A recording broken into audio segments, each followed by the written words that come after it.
Welcome to the F1 IBC 2025 grid walk. This is my third grid walk, and today I am with Jean-Paul from TOD.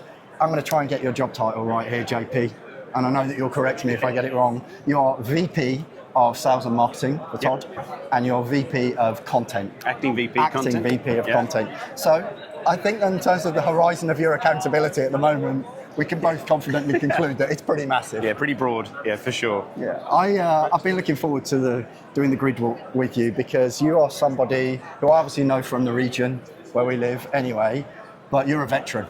Yeah. You have worked for so many different logos.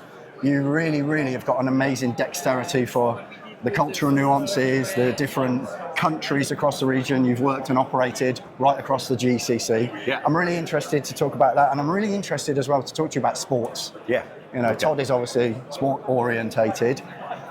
First of all, just expand on what I've just spoken about for those people who might be seeing you for the first time.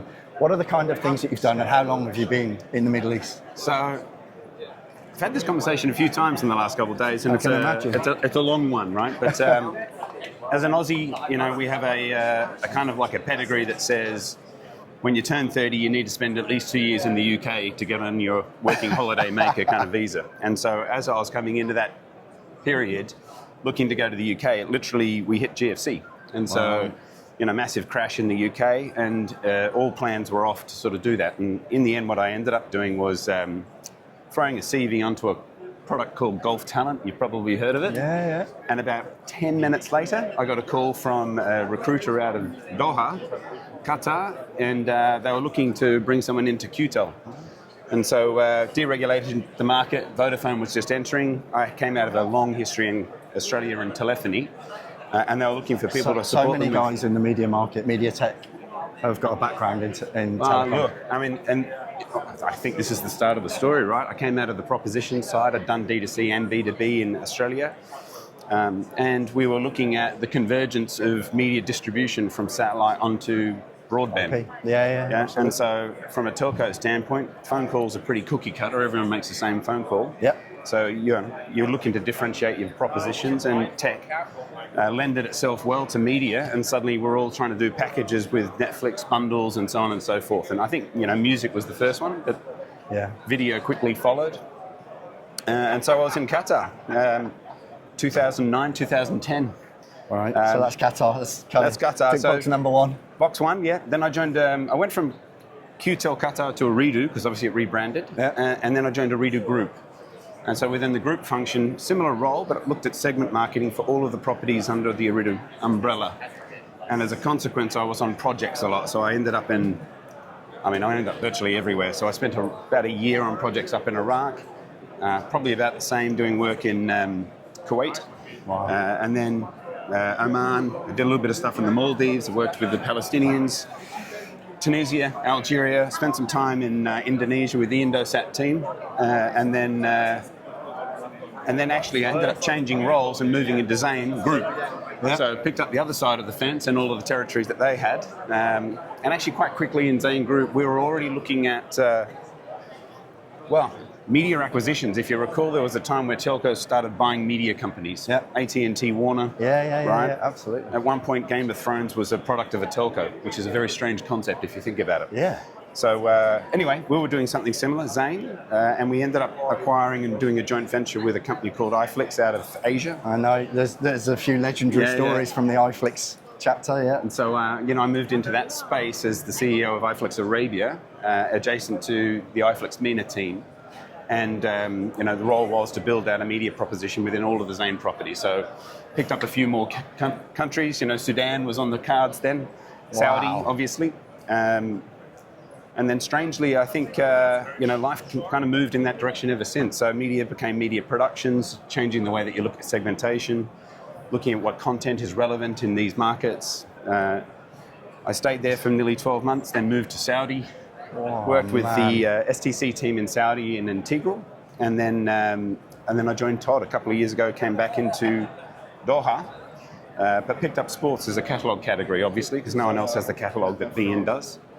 and I've been there now for nearly 4 years. So a few World Cups, a couple of major tournaments. It's and incredible. JP, if there's kind of three axes that I think of when you try and summarize, which is pretty tough, what the DNA of your career is, the geographies, the different logos, and then the different types of content as well. Yeah.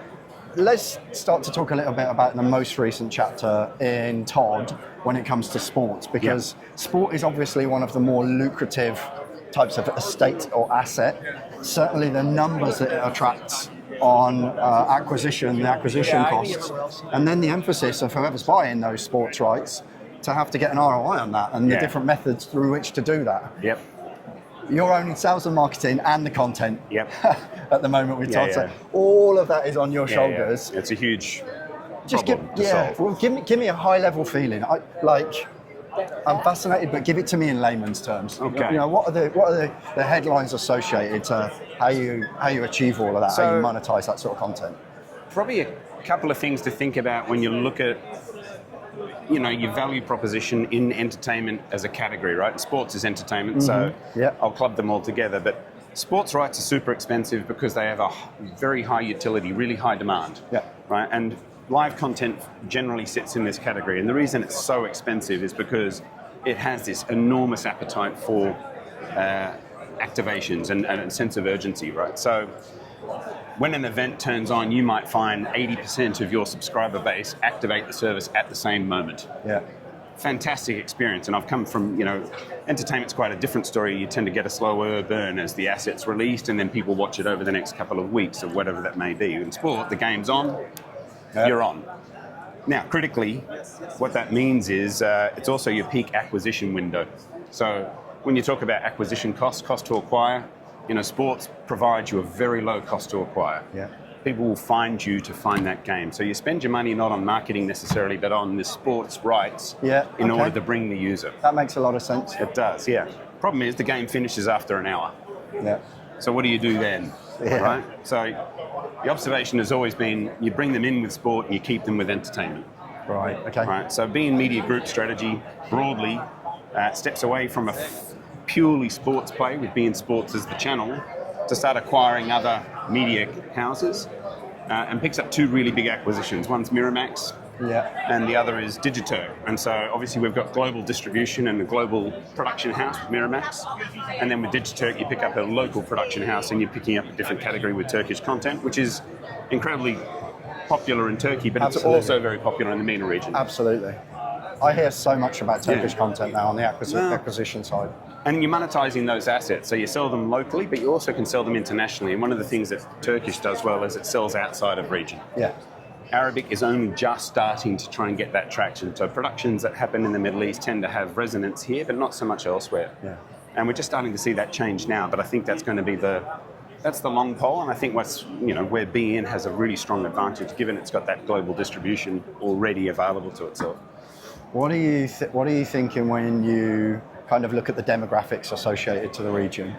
Sports, the uptake of sport. You look at the MENA, SPL, all of that sort of stuff. For someone in the commercial hot seat as you are for TOD, what does that make you think? Look, I think a couple of things happen. Let's just get through there. The harmonic stand is always packed, isn't it? I don't know how they do it. What a harmonic feeding people. Seriously, play out. Listen, a couple of things. I think sports is mass market, but also local sports are very popular in local markets. So, the Saudi Football League is an incredibly popular category. I used to look after it when we were in Integral.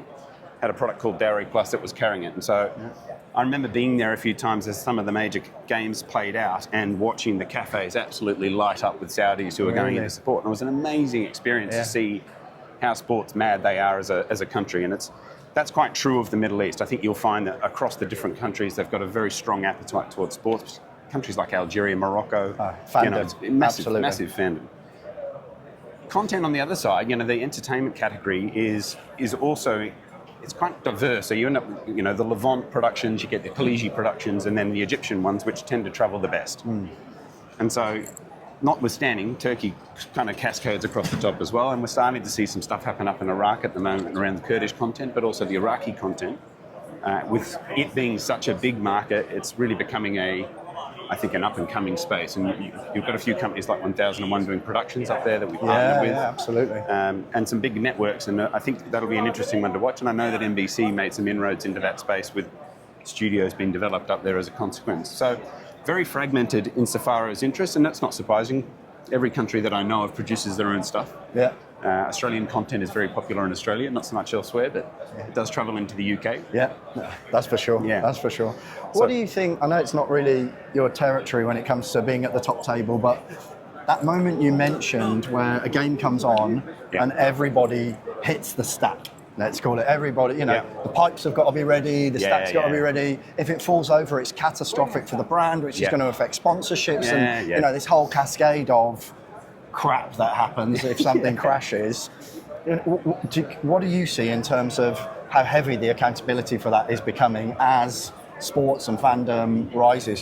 TOD especially, you guys have got some pretty amazing rights. I can imagine the utilization of your stack when everybody comes on for the F1, for example. What's your opinion and perspective of that? So it's quite interesting, and it's not dissimilar to what we saw in telcos. And the reason I'd say that is you build to the peak. Yeah.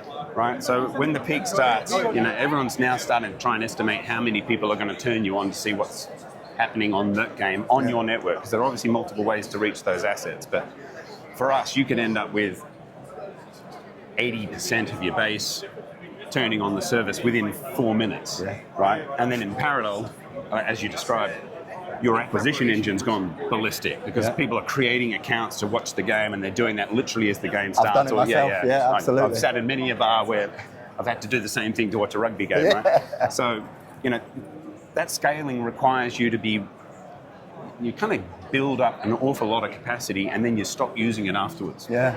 And so I think what we're looking for now, and it's what you see in the cloud space, which is quite interesting, cloud-based CDNs and the CDN distribution technology is very much about how do you scale into your overflows if necessary to make sure that you've got your redundancies. Yeah. We're talking to some guys here at the moment about monitoring that distribution to the user by each packet so that you can actually determine which CDN to distribute from. There's a major competitive advantage from picking one and then sticking with it. Yeah.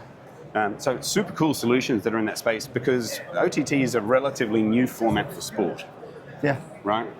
And so this scaling is not something that it's necessarily being used to or is designed to deliver against. It's interesting you saying that, because we both know a bloke called Jono Haysom, and I had Jono and Danny from Stars on the podcast, and I was having a similar conversation in that recording with Jono, and Jono said to me, we build our bandwidth for what we predict it to be by extrapolating the run rate in 3 years. Yeah. So your term of phrase, you build for the peak. Yeah.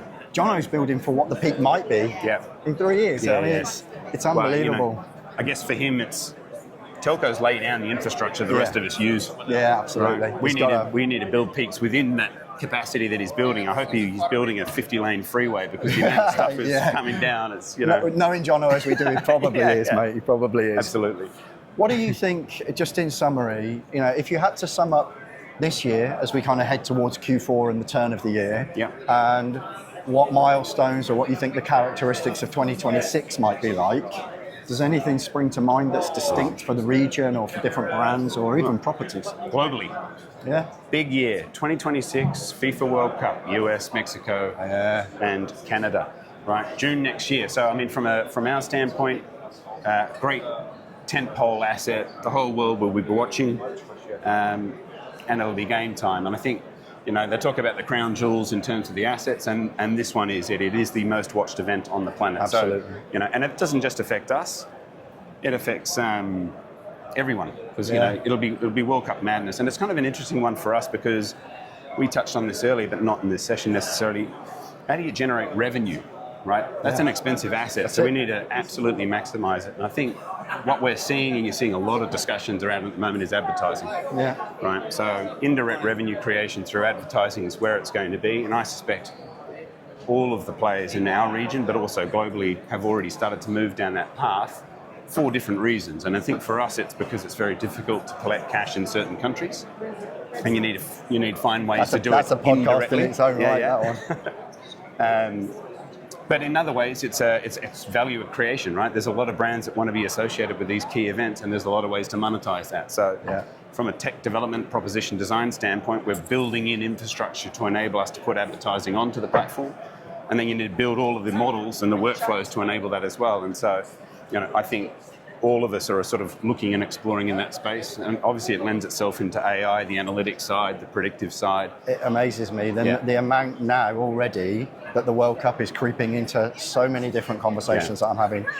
It's more than just ripples across the industry. Everyone has got an opportunity, through the gravity that an event like that creates. Look, all of our partners, most telcos in the region that we work with are either somehow affiliated to or the sponsor of the national team.